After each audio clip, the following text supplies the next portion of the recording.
submit live questions throughout our presentation here. So we will go ahead and answer those, and hopefully we can continue to effectively communicate with all of you to make sure that our students and you as support at home as parents have all the information they need so that we can do the best we possibly can together in collaboration in our remote learning environment. So we're sharing our screen once again, have some slides to go through. I don't know if you saw, I'm pointing over here like it's on the right screen, but it's in front of you.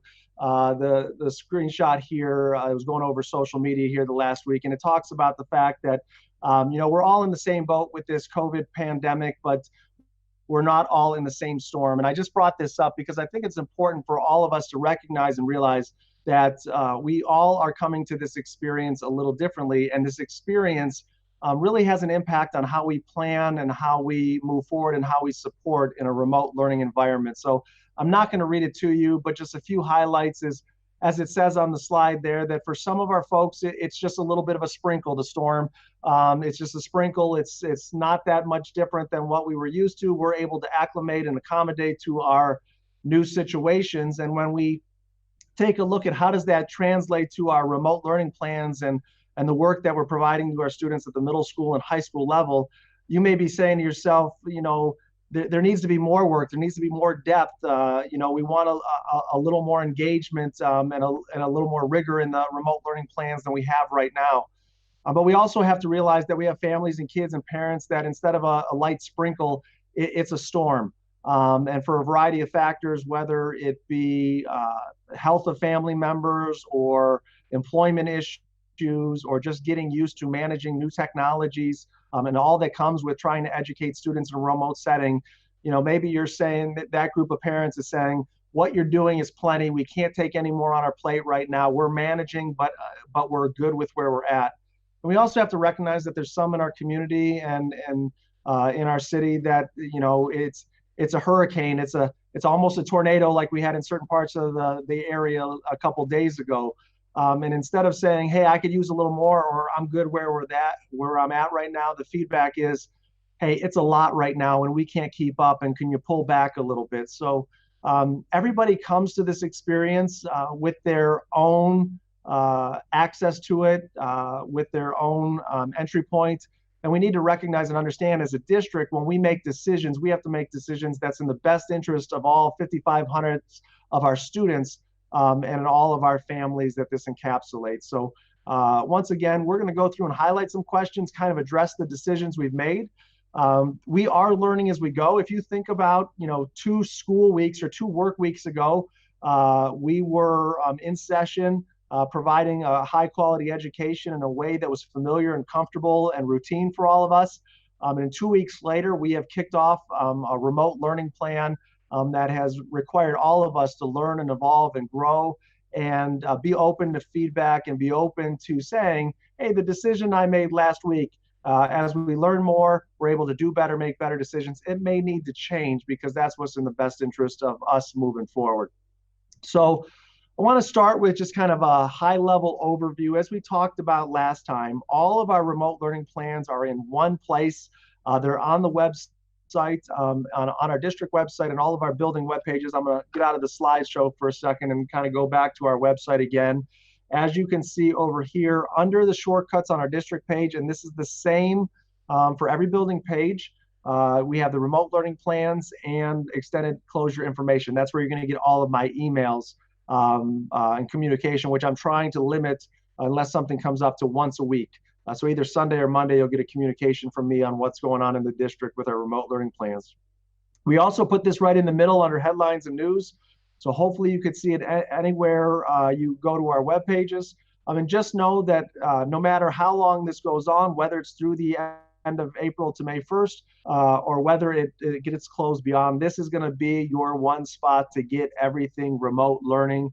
Whether it be Chromebook access or remote learning plans, it's all going to be there for you to access. So we just want to remind you that that's where you're going to want to go to get all the information on the remote learning plans. In terms of a reminder about our remote learning focus, our focus is not school as usual. I talked to our teachers and all of our staff today, and I shared with them again this is not just about recreating of, hey, at this time in any other year, I would provide this lesson. We have to bring it back to what are the core essential understandings that we need to make sure kids have that knowledge so that they're successful as they move from one grade level to the next, or from one course to the next course in the sequence. So it is accurate. We may not cover every single thing that was in the fourth quarter cover, but we've strategically decided and determined here are the essential understandings for the course or the subject area, and that's what we're going to focus on. We are moving into new learning. It's not just about review and sustaining. It's new learning in a remote setting. And we are working to extend, enrich, and incite and engage our kids in this learning. At the same time, we need to be cognizant of how do we reduce gaps, because we can't recreate live in-person instruction and the benefits of that. But how do we plan for that this year? And then as we come back, whether it's in May or whether it's at the start of the 2020-21 school year, what the work that we're going to do to make sure that we are addressing those needs and addressing some of those gaps that may not have been addressed, so kids are prepared moving forward. The other thing that I wanted to share is we are changing our pickup schedule for our breakfast and lunch available times. So families in need, you've been working with us and we've been working with you to make sure that your children have the food that they need during scheduled school days. So starting next week, we will move to a one-day-a-week pickup, and that pickup date is going to be Wednesday. Same place, Strongsville Middle School, same time, 11:30 to 12:30, but it's going to be Wednesdays only, and at that time, you'll get breakfast and lunch for a full 5 days. So those pickup days will be April 15th, 22nd, and 29th. And if we're closed beyond May 1st, we'll extend those dates as well. And just as a reminder, we all need to do our part. We want to open up our school again. We want to have kids back. How we do that is we follow the governor and the Department of Health's rules of social distancing. That's why we've closed all of our district athletic fields, as well as our playgrounds. I'm going to ask that as you come and maybe are on property, that you follow. If you're with a family, that's fine. But if you're coming to use one of the basketball hoops on district property, we ask that you follow social distancing parameters so that we can make sure as a state, as a community, as a school district, we can get back to welcoming our students back as soon as possible. So with that, we're going to go on to some kind of updates based on frequent questions we've gotten, as well as some specific questions that you've submitted. So some of my colleagues will be joining me here in a little bit to answer. But the first area that we want to address is just number one, some feedback from this first week. What went well? Where can we improve? So I'm biased, obviously, but I am very proud of our teachers and administrators and staff for what we've been able to get up and running. We've heard a lot of positive feedback from our parents and our students about where we're at. So just to look back and to say our first 4 days of remote learning, I'm pretty excited about where we're at, and I think we've got a solid foundation. And as we go through this, we have been strategic in layering and scaffolding our decisions to say, what is a good part right now to ask our teachers to do, and what's a good focus to ask our parents and students to do. We want this first week and these first couple weeks to be acclimation. Let me get used to learning and working in a remote learning environment. We know the learning pace is going to be a little slower than it would be in a classroom for many students. And so we wanted to give everybody a chance to get used to this setting before we start to evolve and start to look at how can we expand and enhance what we're doing for our students and our families. So, the charge to our teachers, as I said earlier, is creating work that's meaningful, that's engaging, that's inspiring, that's focused on those essential standards, and that moves learning forward. It's not just about review and catching up on third quarter. It's about moving learning forward in those essential areas. Also keeping in mind, does it work in a remote setting? So let me say that again. Not everything that we do in the classroom can be recreated in a remote setting. I know we've got a question that's on the slide there about, chemistry labs, things of that nature, hands-on aspects. And so those are things that, Aaron's going to talk about, but that's what we've shared with our staff. Make sure it can be replicated based on the resources and the technology and the accessibility that our families have at home. The other thing that's kind of on deck that we're working through And I know it's a little easier at the secondary level because we have platforms like Google Classroom or Unified Classroom, but we are going to be focused on giving clear guidance to our staff and also communicating that with you in terms of what submittal of work would look like. What work are we assigning the kids that we want to have them submit? And then most importantly, it's not about just submitting work, it's about high quality feedback for students so that they know where they're at with their learning. So in school, we have fancy words for everything, but formative feedback is while kids are learning, I want to give them feedback while they're in the process of learning. I want to let them know how they're doing so they still have opportunities to maneuver, to change, to enhance what they're doing. Summative feedback means, hey, learning has concluded. You may think of the traditional test. Here's where I want to see really where are you at and what you know. And since we're not collecting grades for fourth quarter, what we are going to share is feedback for students. So this feedback works two ways. One is teachers giving students feedback, and the other one is our students self-reflecting on their own learning and where they were at in relation to the goals or the outcomes of the lesson. That's equally as powerful in terms of making sure our kids are not only experiencing the content, experiencing the lessons, but retaining it and truly understanding it at a deeper level than just completing it for a task for a remote learning activity. So more to come on that. We're going to continue to evolve and grow and develop what that will look like for our students. So with that, I'm going to turn it over to our Director of Curriculum, who's going to join us. And Aaron, if I think the rest of the slide, except for question 7, is yours. So if you can go through questions 2 through 6 for our parents that are online with us. Absolutely, thank you. So our first question in my section is asking about spring sport athletes and how would they get the gym class credit that they were anticipating. So you may be familiar with our board policy, and Ohio allows students to have a waiver for physical education if they participate in 2 full seasons of a sport. If we do indeed do not have spring sports, again, that's not a decision we make, but by OHSAA, if we don't have spring sports, then students would need to participate in a different program, a different sport for next year in order to get those 2 sports, the credits, the waiver for PE. Now, if you're a senior and you were anticipating playing baseball or doing one of these spring sports in order to earn that PE credit, we do have some leniency, some flexibility from the Ohio Department of Education. So we aren't going to hold you back from graduating if that was your last piece that you were looking for to play that sport to earn that credit for your PE waiver. So we will hopefully be back in, if we don't have spring, we'll be back next year and we can have student athletes continue to earn those credits. As Dr. Ryba talked about, it is challenging and it is different when we're talking about interactive labs. So question 3 is asking, how will science labs be conducted? For example, chemistry. And this question was submitted prior to us releasing our lesson plans and our work. So hopefully you've seen a little bit of what we have available.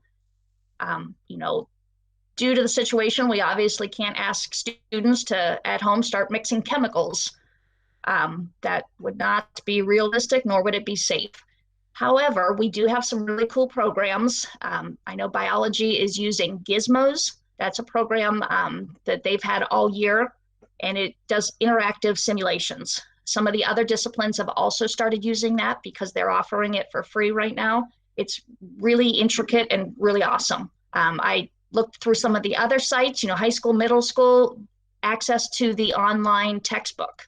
And those publishers spend a lot of money to make interactive components of the textbook. So there's videos, there's simulations, tons of websites that they are sending students to watch videos.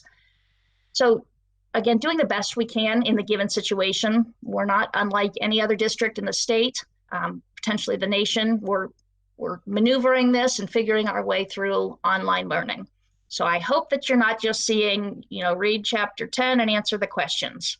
I didn't see any of that when we reviewed our online lesson planning, that's the only way that we're learning. So really proud of what our teachers have provided and the work that they've done to vet some of these websites and these videos. Question 4 is asking about the ACT test that was going to be taken in June. And if that's still being offered, do they still sign up? So as of today, the ACT website is planning to offer the June test. If you go to act.org, they have a whole FAQ question and answer section. So there is a deadline. It's a May deadline to sign up. So we still have a little bit of time to, hear what is going to be happening in the nation. They're going to be very cognizant, of course, of what the expectations are. If they don't feel it's safe, then they will reschedule that. But again, I encourage you to go to the FAQs on the ACT website. As of now, it is still planning to be offered, and they are still accepting signups. Question 5 is asking for students to get access to summer reading for honors classes to get a jump start on that now. And I can speak for the high school. I talked with their department chair today, actually, for ELA, and they're having a meeting with all the teachers tomorrow to start working on that. So it's not something that's the same every year. They're going to get together. They're going to talk about what do they want that summer work to look like, knowing that, we potentially may not be back this year. What did they miss? What's going to be critical content? They talk vertically.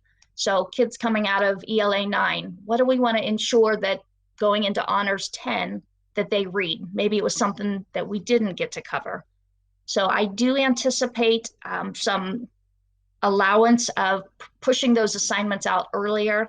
As we talked about last time with the math at the middle school level, we are going to push that program out, the ALEX program, which is traditionally done in the summer.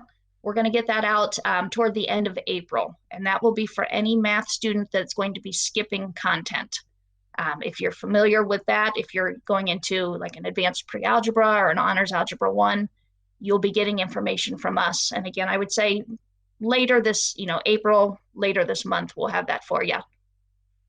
And last question on this page for me, number 6, I have a child who's enrolled in a number of hands-on courses. Some of those like a makerspace course, AP art, painting, those type of courses. Again, how are those going to be handled?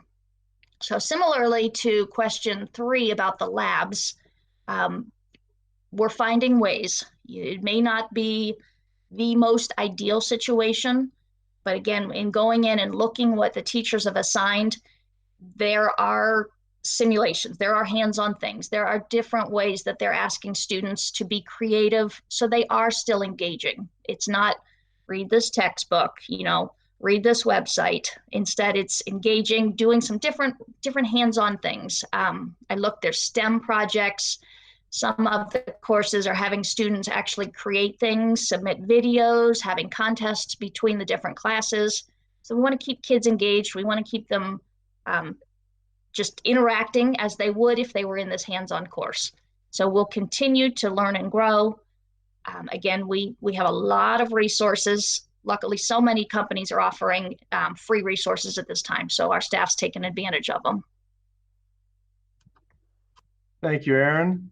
Question 7, instead of recreating the wheel, why didn't the district have students enroll in the online learning that already exists through Strongsville High School? So yes, we do have an online learning platform that some students partake in.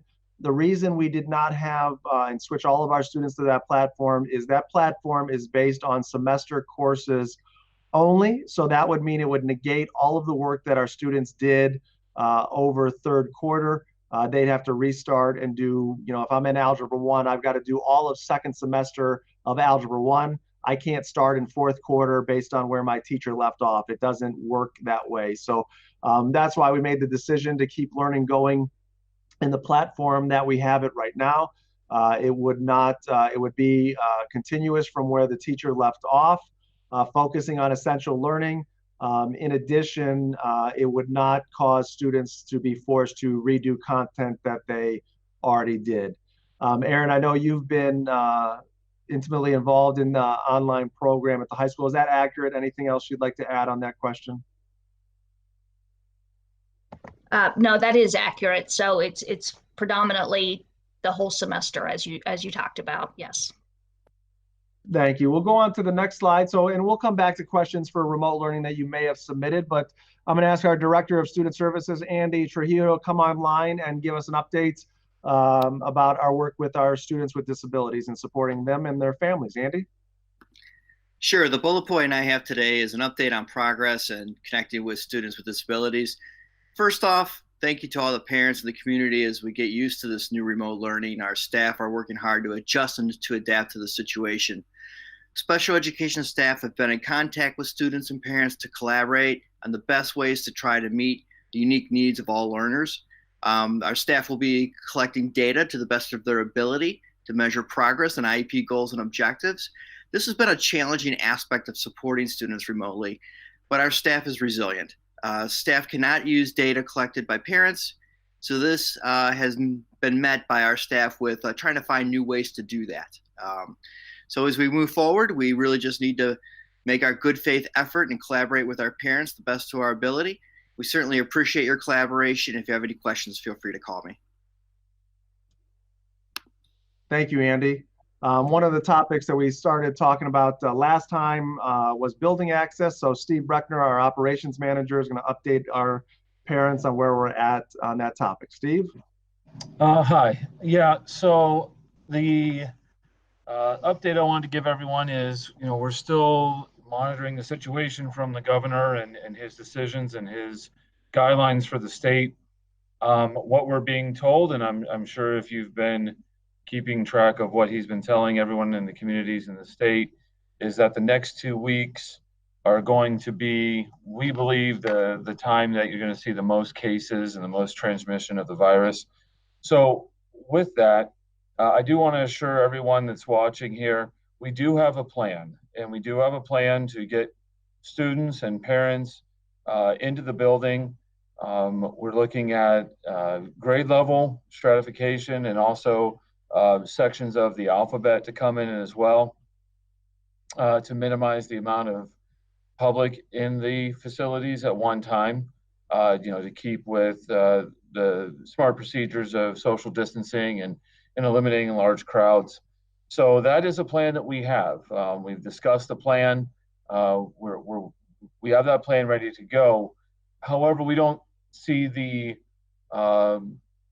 sense in having that over the next 2 weeks because of what the governor is telling us is the most important time for us to socially distance from one another even more than before. So as we get closer to that May date, if the governor says, we're going to have school, we will, of course, allow students to come in and get books and get things that are essential to school starting back up this year. If that does not happen and the governor comes out and says that we will not be back in school this spring, then, of course, we can activate the same plan to have people students at the middle school and high school clean out their lockers and, of course, make time for teachers to come in and clear out their classrooms and get ready for summer cleaning. So we do have that plan. We feel it's a good plan. It will minimize interaction between individuals as students and parents come in to get their items. Again, we're just in a holding pattern of exactly when that plan is going to be activated. Thank you, Steve. Next up, introduce our Director of Instructional Technology, Dave Binkley. Dave, you've got a couple questions there on Chromebooks and some of our restrictions on our Chromebooks. So if you can take the lead on 10 and 11 for us. Yeah, so with Chromebooks, if you're a middle school student and you have not requested a Chromebook yet and you need one, have your parents send me an email. My email is on the website, and I will send them a copy of the contract, and we will get you a device as soon as possible. I believe our next distribution is going to be early next week, either Monday or Tuesday. And concerning Chromebook repairs for the high school or any devices that have been damaged or you received them damaged possibly during the distribution, there is a link on the remote learning website that you can fill out. I will get back to you with a possible troubleshoot or suggest a time that we could swap the device out If you're a high school student, once one of the techs were able to look at that and possibly fix it, we'll be in contact with you so you can swap back and get your original device. Concerning Polaris and the CCP work, if we unblocked or allowed some of those items that would be needed for both Polaris or CCP, it would circumvent a lot of our safety protocols like our web filtering, our securely, and other programs that we have in place to help ensure the safety of our students. So at the current time, we're not opening those up, but we are always looking at these situations and going through some evaluation processes. So I'm not saying that it's going to be permanent, but as of right now, with the issues that could arise by opening up those, we're not doing that at the current moment. Thank you, Dave. Continuing to move on, we've got a couple questions on district fees, and our treasurer, George Anagnostou, is going to share some feedback on those questions. George? Thank you, Dr. Rybo. Hope everyone out there is staying safe and healthy. The first question, number 12, the kids did a fundraiser for their sports. What happens with the money? Will they send the donation back to the people who donated? I think keeping it for next year is not fair since many of the kids won't be playing. First, there's a few moving parts to this. First is that the spring season is still suspended. OSHA did release a statement yesterday indicating that if we do go back to school May 1st, they put out a tentative schedule on what the spring season will look like. If we don't go back to school May 1st, then the season will be canceled. I have been in communication with the athletic director, who is Mr. Ziegler, who's been in contact with the coaches, and they indicated that the coaches still want to do something. If there is no season, the coaches still want to do something special for those student athletes to commemorate the season. So they would like to use those funds to do something special. But we're still working around a plan for that, and the coaches will be in communication with the parents regarding any of those fundraisers. Moving on, next question to 13. I purchased a track uniform for my 8th grader, and there were no meets. I've never even received the uniform. Were the orders processed? Will I be refunded? Currently, the middle school track coach, Ms. Danielle Blackman, is working with the vendor to resolve this issue. These were the athletes or the families made payments directly to a vendor for the T-shirts and the shorts for the track kids. When the shutdown did occur, Ms. Blackman did reach out to the vendor to put a stop on everything, which also to not process any payments and not to process the order. She's in contact to make sure that did happen. If you did receive a charge, so the key thing is if you might have put your credit card and your payment information to a website, she asked them not to process it. So see if the charge actually went through. If the charge did actually go through, contact either myself or Coach Blackman. And that is all I have, Dr. Rybo. If there's any questions. No, thank you, George. I appreciate you sharing that information. Couple more questions before we open it up to those that may have been submitted. The next one is on events and extracurriculars. Academic awards are mid-April. Will certificates just be mailed out since we can't have an awards night? So I don't have a specific answer on this question as of yet. All I can tell you is we met with our principals and all of our administrative team yesterday. We talked about from preschool to 5th grade to high school, these culminating events. And administration is working currently on a plan for what those will look like. So more to come in the near future about how we're going to handle these events. Even though they were planned in April, we are waiting to make any final decisions and communicate those decisions until we determine whether we're coming back or not. So if the governor says we're coming back, obviously we're going to work to reschedule those events and hold those events as much as we possibly can. If we are closed for the rest of the school year, that's when we'll start releasing communications as to how we're going to handle this, what opportunities we have to share and celebrate the accomplishments of our kids, and then ultimately get the recognitions, whether it's certificates or what have you, to them and their families. So more to come on that, and that really will be done once we get a decision from the governor on our future for this rest of the school year. The final question that was we wanted to talk about from last time, or that was submitted prior, was for kids entering 6th and 8th grade, how will fall trips, 6th grade camp and 8th grade DC trip be handled if we don't have school until the fall? These trips are not school district sponsored trips. They're handled by outside parent volunteers. So how they will be handled, decisions and communication will be handled from them. Our job is just to approve the dates. They ask us for the dates and we approve them. I know Dan Foster, communications coordinator, last week put in our Mustang Moments information on 6th grade camp.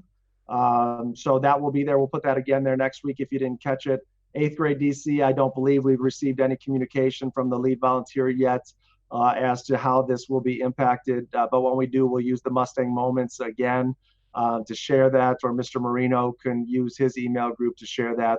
But that direction and that decision is going to come from those groups because those are not school district school sponsored trips. So with that, I'm going to turn it over to Aaron to guide us through some of the questions that may have been submitted while we've been presenting. Aaron? All right, we do have 7 or 8 questions.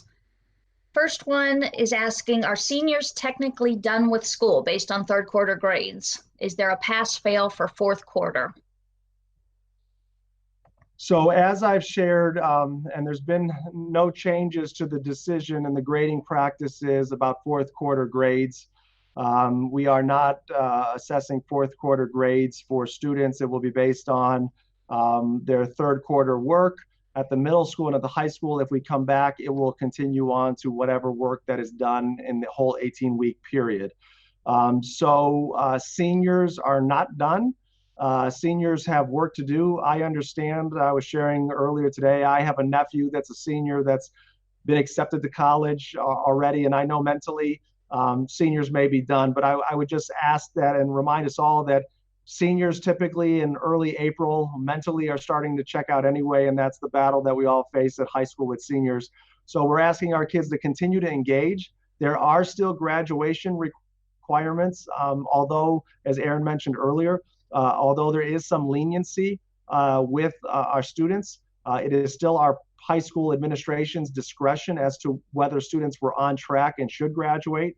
So especially for our students that do not have the credit hour requirements, you need to continue to do the work and engage. And one of the things we're doing with our grading practices, as I shared earlier, we're not changing the 4th quarter grading decision to not assess grades. That's in the best interest of our kids and educational research and work.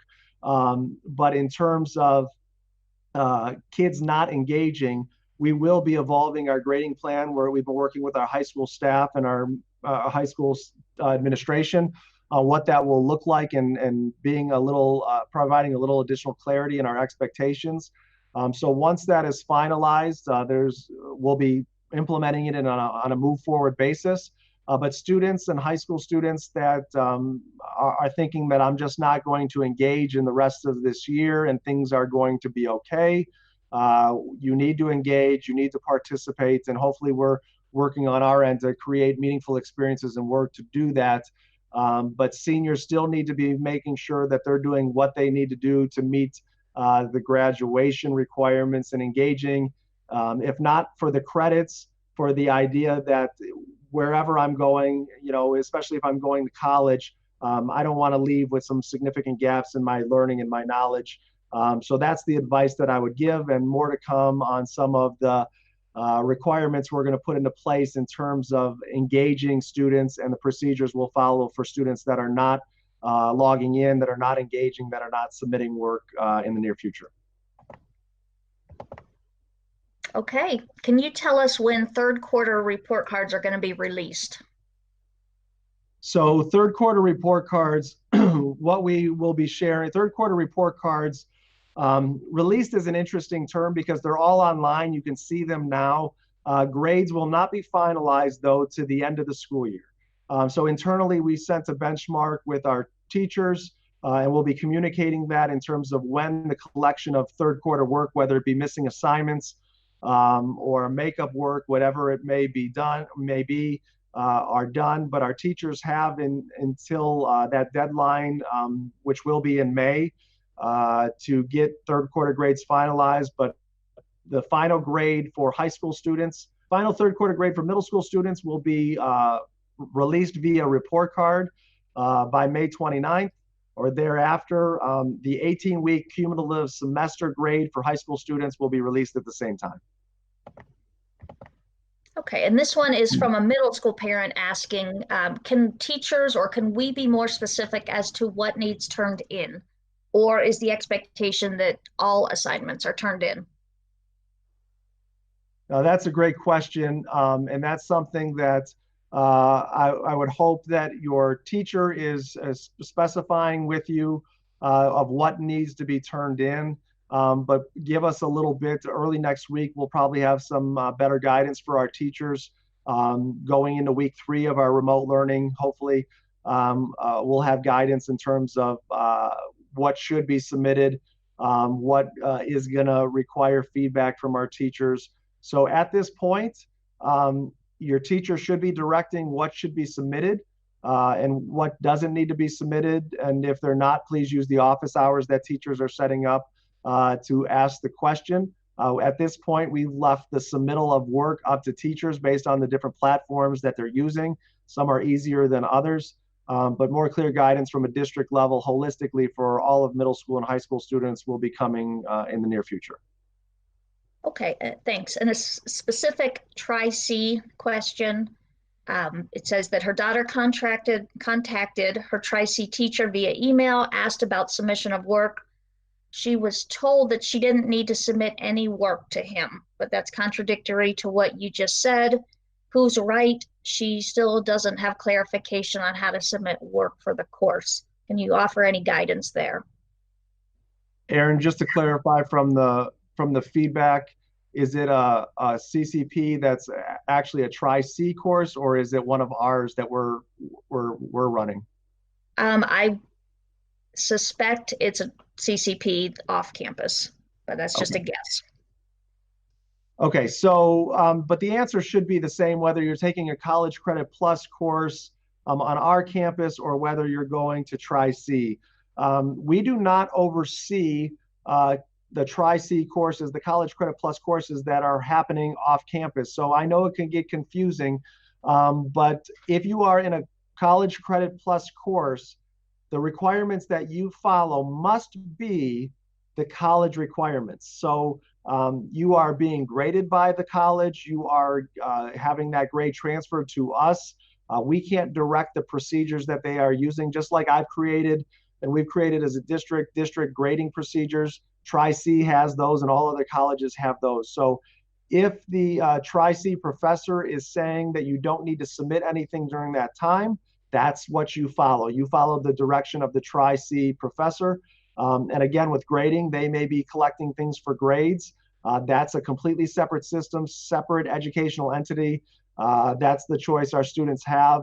And Tri-C will simply submit, here's the transcript for this child, and that's what will be put on our kids' high school transcript. So all that communication needs to be between your child and the college. Okay, and the last 3 questions that we have at this time all talk about or deal with the remote learning plans, the curriculum, and the grading component of it.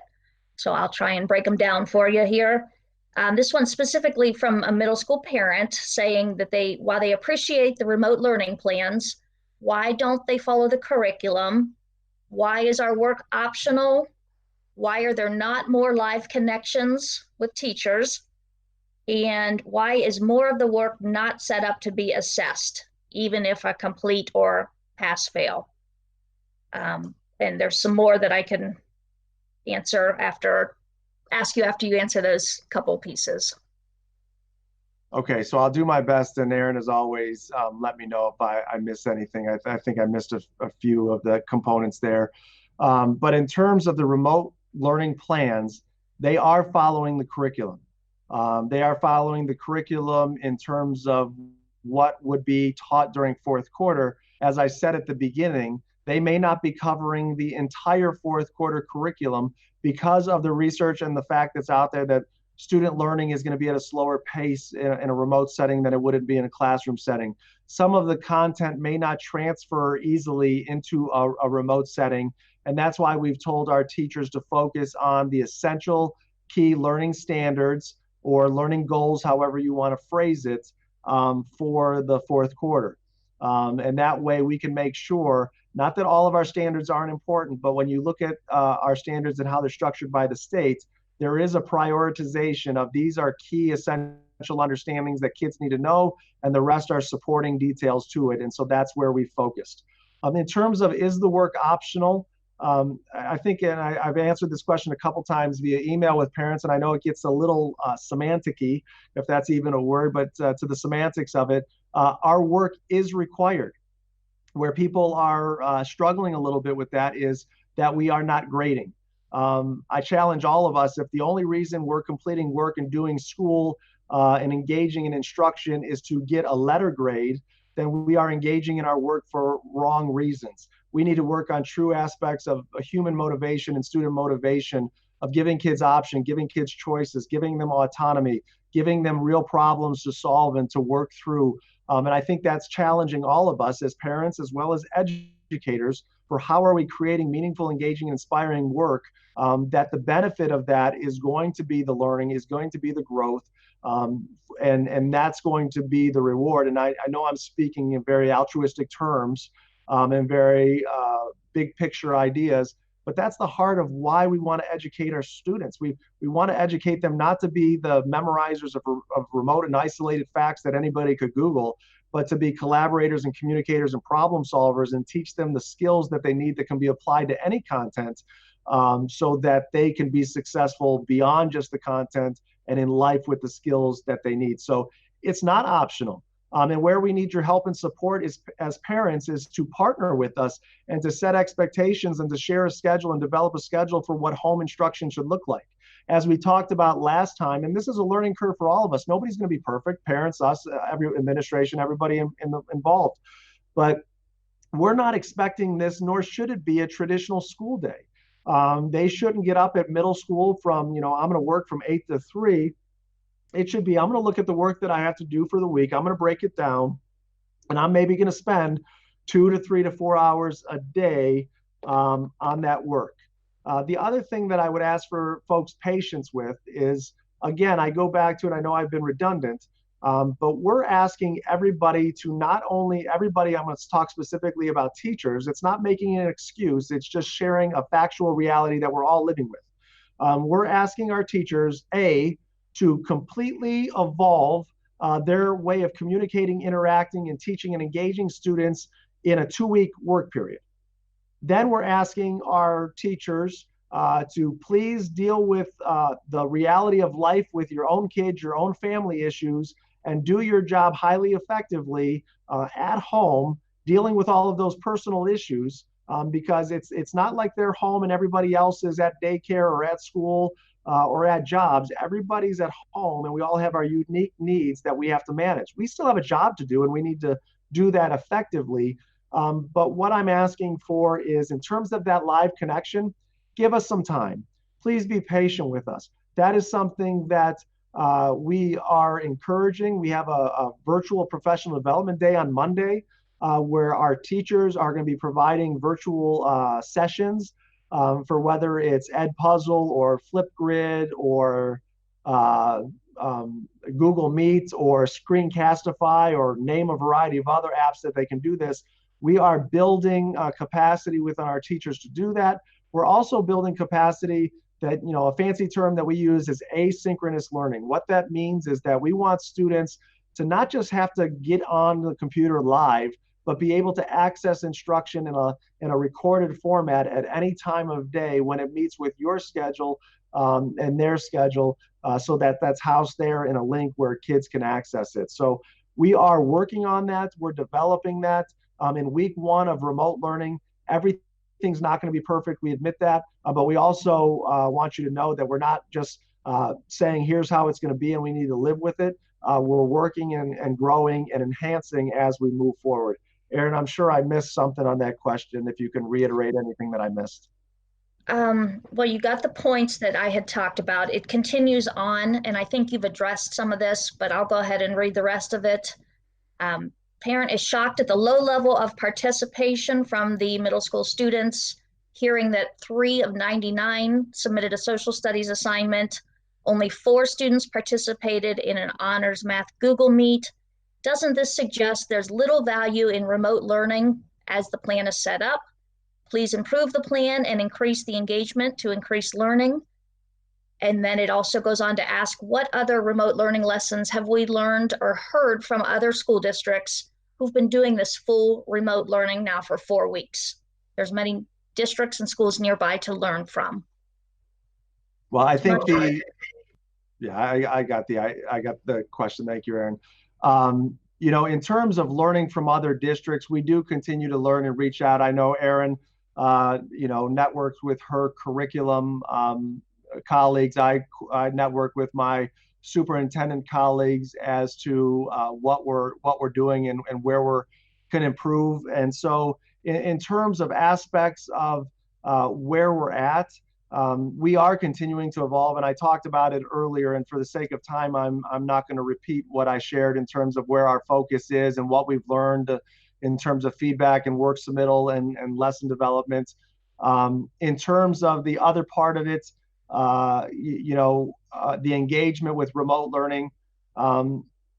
The reality is I cannot come into everybody's home. Our teachers cannot come into everybody's home to force students to get online. Parents, you have a piece of this puzzle. And we are communicating through a variety of formats as effectively as we possibly can for how to support that, how to do that. So I disagree with the feedback that our remote plan isn't working.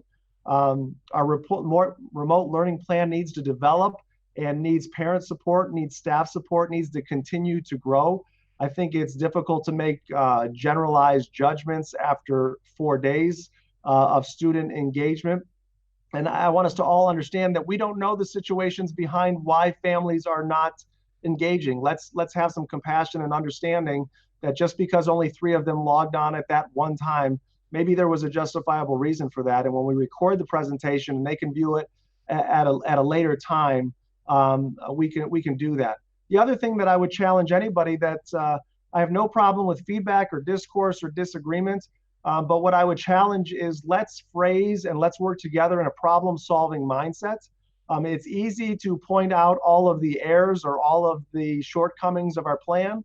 It's a lot more difficult to look at how we plan and how we evolve and how we do things better when we're talking about, almost 4,000 secondary students. So for our community members that have specific examples that feel that we can do things better or there's a better way to do it, please share suggestions, problem-solving feedback, and we'll take that into consideration. Okay, that being said, I can skip over the next question with the exception, the last part, it says, how do we justify that these are the same students that are going to be competing for spots with colleges and scholarships with the plan that we have in place? Anything that you feel we need to add to that, or have you covered that for the most part? Well, I do want to add to that because I think we all need to recognize that our colleges are working through this as well as how is this going to impact the way that they do business. If we're not able to do ACT or SAT testing, what other methodology are they going to use for college acceptance? What are we going to do with scholarships? What are we going to do with college admittance? So this is not just on the backs of the public school district. Colleges are also working through this. And although, I'm not privy to those conversations, the information that has been shared is that just like we are, they're going to continue to work in the best interest of the students. As we take a look at how are we making ourselves comparable, for those of you that don't know, I was a high school principal. And so I've done a lot of work in terms of college acceptance and grading scales and making sure our kids are competitive as they go to college against other students. So as we look at our plan, that's a part that we take into consideration. So if you take a look at other districts that are around us, and I would say a lot of districts are still, as I've talked to superintendents, not just in Northeast Ohio, but across the state, the grading issue is something folks are still working through. As I've said, our decision to not collect grades in fourth quarter is based on the experts in the field and sound educational research as to why grades at this time would not be an accurate assessment of students' skills or ability. It would be compliance and completion. And so what we want to make sure is, how are we keeping our kids competitive? For our high school students, please keep in mind, and our parents, that your GPA is based on your second semester 18-week grades, or your semester grades, your first semester, your second semester. So in terms of your GPA, we are working with all of our students to make sure that their GPA is not negatively impacted. We're giving them opportunities to demonstrate mastery in work that can address their third quarter grade. If they had a down third quarter, and we're hoping fourth quarter would bump it up.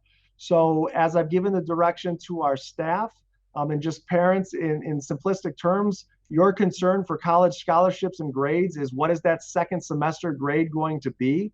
I don't see that we're going to put any students in a position that they haven't put themselves into prior, based on work completed or attainment of the skills or mastery of the content in third quarter, that's going to negatively impact them. We are taking into consideration opportunities that were lost for fourth quarter and how we can recreate those for third quarter. So keep an eye on your child's third quarter grade. That's where grades are going to be finalized for the semester.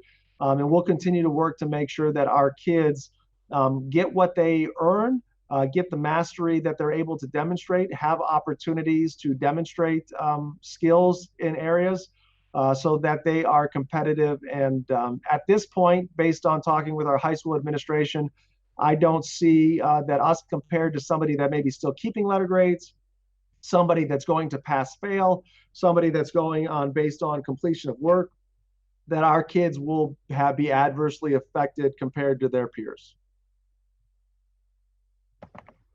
Okay, we have two more questions for you. One is a specific question about the student was told by the teacher in a trig class that nothing needed to be submitted, and the parent feels that's contradictory to what you just said. Can you clarify? Yes, so this is a part where we need to provide more clarity to our teachers on what is to be submitted and what is not.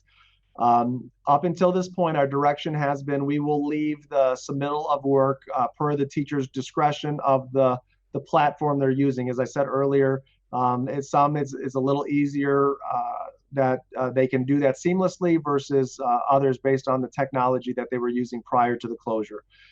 So we will be moving and giving clarity to our families and to our students. So in terms of the contradiction, let me clarify that the contradiction may be that we are still developing this, as I've shared. Clear direction from the district is going to move from teacher discretion to here's what we're expecting for submittal and feedback. But I'd also please, again, ask us to understand and have patience that this is week one. We're 4 days in.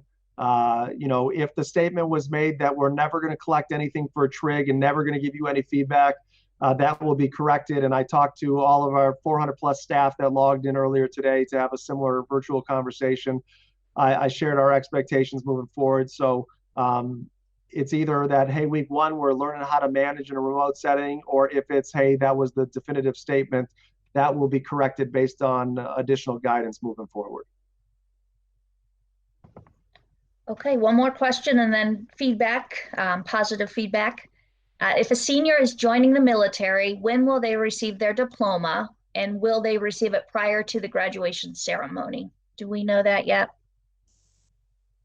So I can't answer that. We'll get back on that question. But in terms of, when our students officially graduated, May 29th is our last day of school. Our normal commencement ceremony, that's what our diplomas are going to say. If kids met the credit requirements and the other requirements that are in place for graduation, they are officially graduated. We are, as I put in prior communications, June 12th is a commencement ceremony. That is truly a ceremony. And yes, we will still move, if we're able to, turn the tassels to the other side to signify they're officially a high school graduate. But for our students going to the military or other students, you are officially graduated once the semester ends, grades are finalized for our seniors, and that is documented. And if any family needs anything specific, if I'm going to the military and I have to prove that I have my high school diploma, please work with your high school administration and your guidance counselor, and they can provide additional guidance on that. Okay. And lastly, some feedback that these conversations have been really helpful. Do we anticipate continuing them weekly? So at this point, we do not anticipate continuing them weekly. We will continue them on an as-needed basis. I appreciate the feedback. They've been helpful for us. Even though we can't see you, they've been helpful to get the feedback where your questions are, where we need to evolve and grow and improve with our work. And so right now, we are not planning a conversation next week. We will have another one in the near future, but if something comes up, if we have a major change that we want to share, if we start to see themes of feedback, we will add to it. We also take a look at our viewership numbers to see how many people are tuning in, and the assumption being if we're seeing less viewers than we did last week, then people are getting the information and communicating. But keep the questions coming. Email your building administration teachers or me. We'll definitely have one in the future, but we're not scheduling one for next week, probably in the next week or so, or next couple weeks. Okay, that completes the submitted questions. All right. Well, on behalf of our entire district, I just want to thank you for engaging with us, supporting the work that we're doing, providing your constructive criticism and feedback. We're better for it. And I hope that you and your families, as I said at the top, are staying safe and healthy. I hope we're all doing our part to socially distance and isolate so we can get back as soon as possible and welcome back our students and conclude a school year. And if not, if we're told that we're going to continue to be closed, doing everything in our power and evolving our remote learning plan to meet our students' learning needs now and into the future. So thinking about you, thinking about our students, we care about all of you. Hope you're doing the best. And if there's any way that we can help support you in the work, please reach out at any time. Hope everyone has a great rest of the day and a wonderful weekend.